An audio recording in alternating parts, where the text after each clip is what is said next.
रात की आखिरी लोकल ट्रेन जब स्टेशन पर आई तब घड़ी में करीबन कुछ 11 बज चुके थे। बैसाख के महीने की चिपचिपाहट भरी गर्मी को थोड़ा शांत करते हुए आज अचानक बारिश हुई थी। ट्रेन के हेडलाइट में स्टेशन का नाम दिखाई दिया, कंचनपुर। ट्रेन से उतरकर रंजीत ने अपना छाता खोला। अच्छा हुआ माँ ने याद दिलाकर छाता बैग में डाल दिया था, वरना इस वक्त उसे बारिश में भीग के बुखार जरूर आ जाता। इस घने अंधेरे के बीचों बीच सिर्फ रंजीत खड़ा था। रंजीत ने अच्छे से चारों तरफ देखा तो पता चला ट्रेन से सिर्फ वही उतरा था। स्टेशन पर कहीं भी कोई और दिखाई नहीं दे रहा था। दूर दूर तक अंधेरा और सन्नाटा। रंजीत अब थोड़ा घबरा गया। इंसान तो बहुत दूर की बात है, कुत्ते बिल्ली तक नजर नहीं आ रहे थे अंधेरे में। 3-4 साल की लगातार कोशिश के बाद उसे एक स्कूल में क्लर्क की नौकरी मिली थी। हालांकि ऐसी नौकरी करने का मन तो उसको नहीं था, लेकिन अब हालत ही कुछ ऐसी है कि अपने मन की करे या परिवार को देखे। तो बिना कुछ सोचे या समझे रंजीत ने ठान लिया कि ये नौकरी उसे करनी ही पड़ेगी।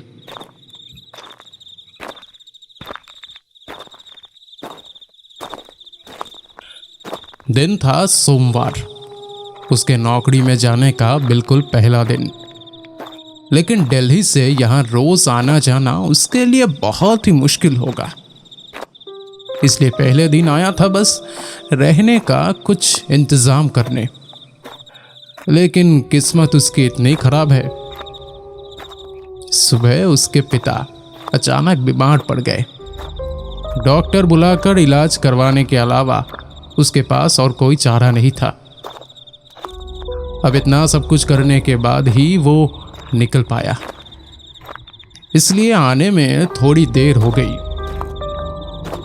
अब स्टेशन की बात करें तो ये बहुत ही ज्यादा पुराना स्टेशन था और उससे भी ज्यादा वीरान था। लैंप पोस्ट तक बंद पड़े थे। अचानक रंजीत ने सोचा क्यों ना मोबाइल निकालकर एक कॉल किया जाए।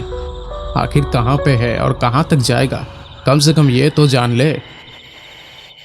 तो ये सोचकर जैसे ही उसने मोबाइल निकाला और कॉल करने की कोशिश की, तब दूसरी तरफ से एक आवाज ने कहा, The number you are trying to call is currently not reachable. Please try again later. Ranjit को लगा जरूर था कि ऐसा कुछ होने वाला है। आखिर ऐसे गांव में नेटवर्क मिलता कहां से उसको। और इसके बाद जो होना था वही हुआ। मोबाइल अचानक बंद हो गया। अरे यार, ये मोबाइल भी बंद हो गया। अब क्या करूं? हेडमास्टर प्रमोद बाबू से भी कांटेक्ट नहीं हो पाया।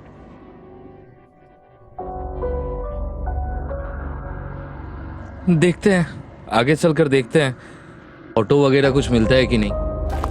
ऑटो स्टैंड पर जाके देखते हैं, लेकिन जिस बात का डर था वही हुआ। वहां एक भी ऑटो नहीं था।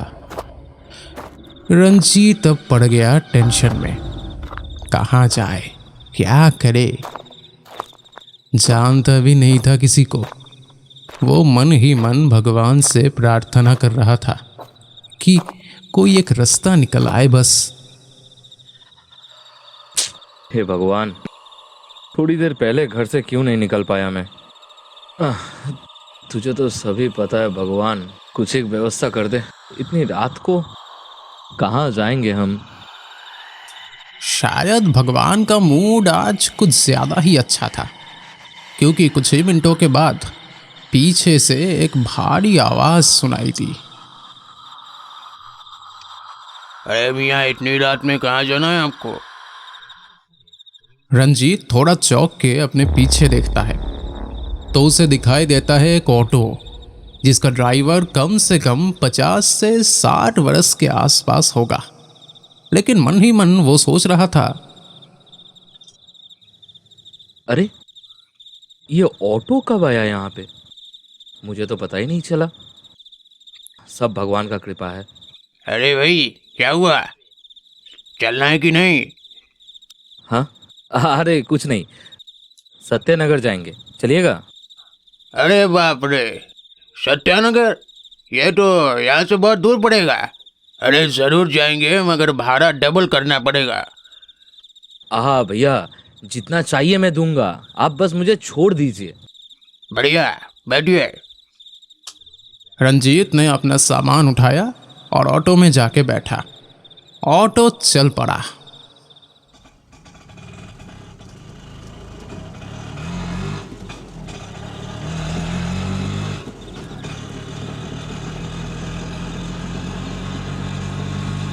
अरे मियाँ, यहाँ पे नए लगते हैं आप, शहर से आ रहे क्या?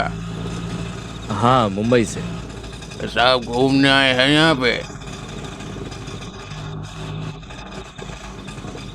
अरे नहीं नहीं, सत्यानगर विद्या भवन में क्लर्क का नौकरी मिली है। कल पहला दिन है, इसलिए आज रात को ही आना पड़ा। अरे वाह, अच्छा है बाबू। आजकल सरकारी नौकरी मिलना आसान बात नहीं है। हाँ सही है। अच्छा, बुरा ना माने तो एक बात बताओ मियाँ। क्या क्या बात है?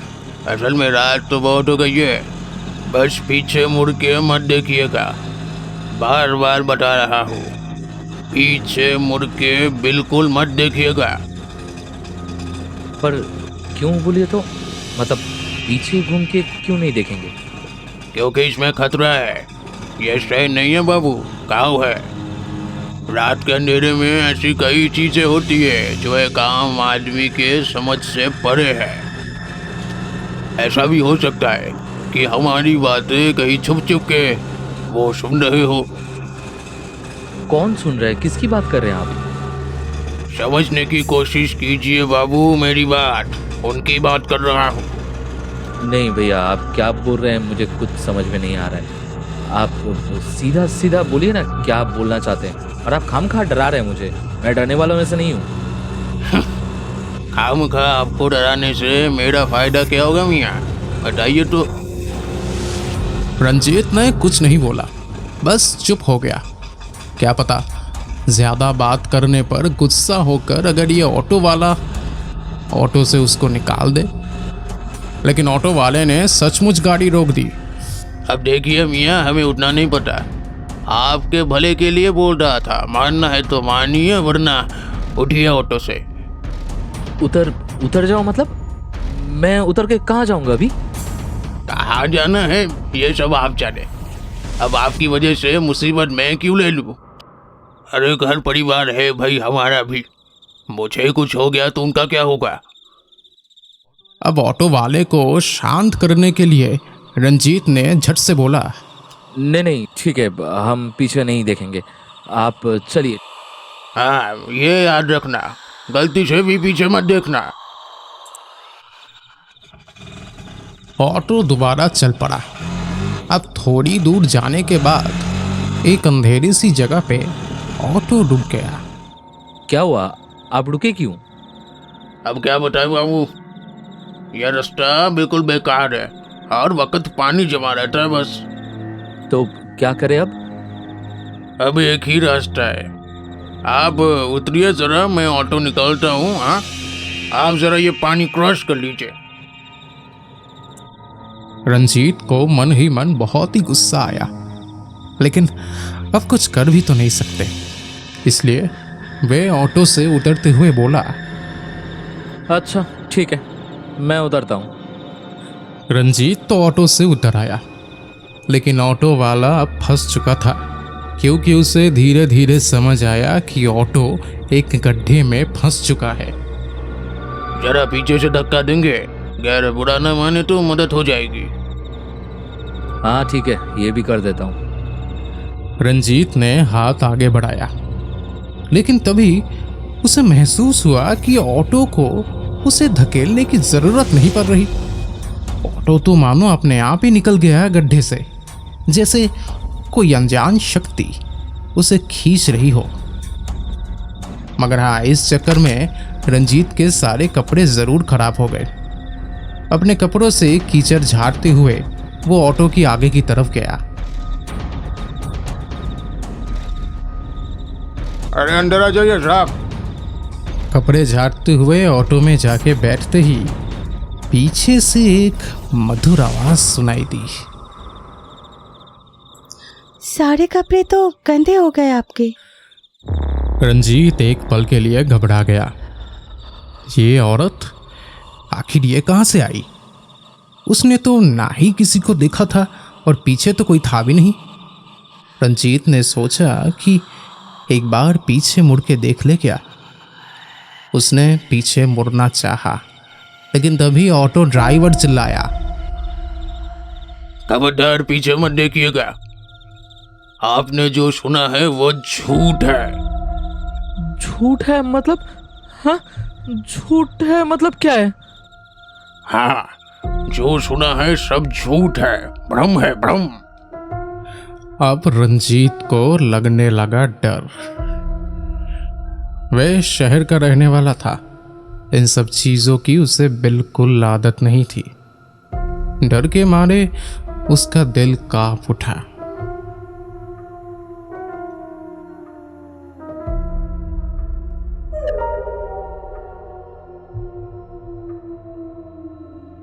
अरे आप रुक क्यों गए? अरे चलिए ना भैया, बहुत लेट हो जा रहा है। चलिए, आप रुक क्यों गए आप? हाँ, अरे कैसे आगे जाओ बाबू, रास्ता आगे से बंद है, देखिए तो। और तो और मालूम हो रहा है जैसे पीछे से किसी ने रोक के रखा है। क्या क्या बकवास कर रहे हैं आप? गाड़ी कौन रोकेगा? मतलब गाड़ी कौन रोकेगा फिर? पीछे तो चलो भैया, देर हो गई है। अरे चलिए, जल्दी चलिए। एक पल के लिए ध्यान हटा और रंजीत ने पीछे मुड़कर देखा, लेकिन तभी एक औरत की आवाज सुनाई दी उसे सामने। रंजीत ने एकदम से सामने मुड़ के देखा तो चौंक गया। ऑटो के सामने वाली सीट पर एक औरत बैठी थी। अरे ये बस में चला, अरे हट हट। नज़ारा बेहद ही खौफनाक था। ड्राइवर के हट हट बोलने के तुरंत बाद ही जो पैर नीचे गिरा हुआ था, मानो आदेश को पालन करते हुए उठ खड़ा हुआ, और ड्राइवर साहब भी इत्मीनान से गाड़ी चलाने लगे। आज इतनी देर कैसे हो गई तुझे? अब क्या ही बताओ आपको। आपको तो सब पता है, सालों से जानते हो आप मुझे। बिल्कुल बेवड़ा पति है मेरा। हर रात दारू के साथ मांस भी चाहिए उसे। अब तो सहना ही पड़ेगा ना, क्योंकि प्यार जो करती है उससे। नहीं तो उस कमीने को कब का दारू में जहर मिला के मैं मार डालती। चैन से जीने नहीं देता है मुझे। अरे नहीं नहीं, ऐसा क्यों बोल रही है? पति है वो तेरा, तुझे तो देखना ही पड़ेगा। हाँ, तभी तो मरने के बाद भी मुझे शांति नहीं मिली। बस यही सुनना बाकी रह गया था रंजीत का। ये सुन के उसका दिमाग सुन पड़ गया। अचानक वह बोल उठा, भैया और कितना दूर? अरे बाप रे बाबू, आपके बारे में तो भूल ही गया था। देखिए तो, भूलने की आदत है मुझे। हाँ बस पहुंच गए पहुंच गए।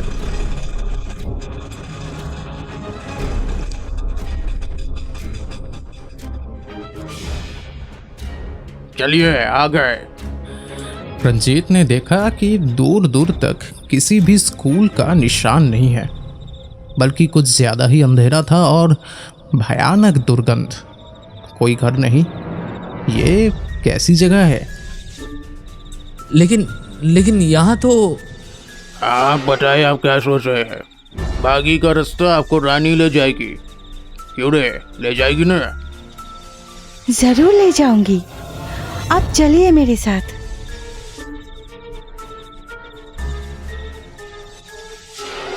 बस चलिए मेरे साथ। जीत रानी के पीछे पीछे जाने लगा।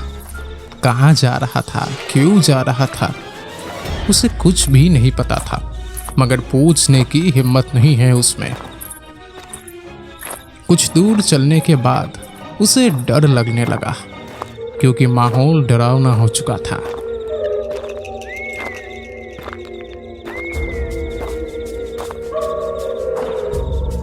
आपको डर तो नहीं लग रहा है ना? डर? ना ना, डर क्यों लगेगा? और कितना दूर है यहाँ से? बस पहुंच गए हम लोग। पहुँच के मतलब? हाँ, यहाँ तो कुछ दिखाई नहीं दे रहा है। कहाँ पहुँच गए? आप तो यही आने वाले थे साहब। यह बात सुनते ही पीछे मुड़ के रंजीत ने देखा तो वो ड्राइवर खड़ा था।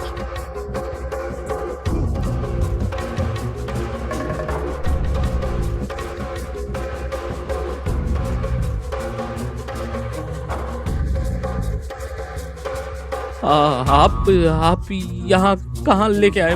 क्यों? यही तो वो जगह है जहाँ सबको मुक्ति मिलती है, शमशान घाट। लेकिन यहाँ कहाँ लेके आए मुझे आप लोग? यहाँ पे तो नहीं आना था ना। जाएंगे ना बाबू, जरूर जाएंगे। पहले प्यास तो मिटा लो।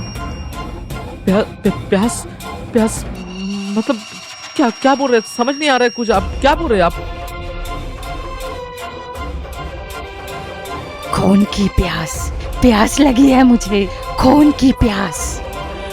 अब रंजीत ने ध्यान दिया कि उस औरत का रूप धीरे धीरे बदल रहा था। खुले हुए बाल हवा में उड़ रहे थे और साथ ही दो भयानक आंखों को देखकर रंजीत का खून बिल्कुल जम गया। प्यास।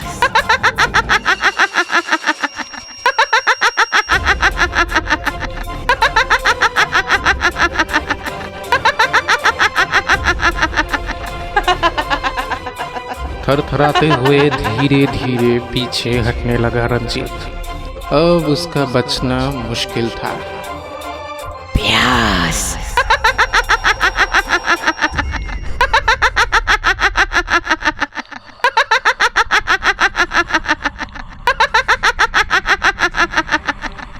नहीं, मुझे छोड़ दो, मुझे छोड़ दो। नहीं, मुझे छोड़ दो, मुझे छोड़ दो, मुझे छोड़ दो। लेकिन छोड़ने की बजाय अपने साथियों को भी बुला लिया उन दोनों ने। काली परछाइयां धीरे धीरे घेरने लगी रंजीत को। अब धीरे धीरे उसके हाथ पैर आंखें सब अलग होने लगे। रंजीत बस चुपचाप सुन होके पड़ा रहा। चीखना, चिल्लाना, मदद मांगना तो जैसे भूल ही चुका था वे। इस खौफनाक मंजर का गवाह बन के रहा ये अंधेरी काली रात।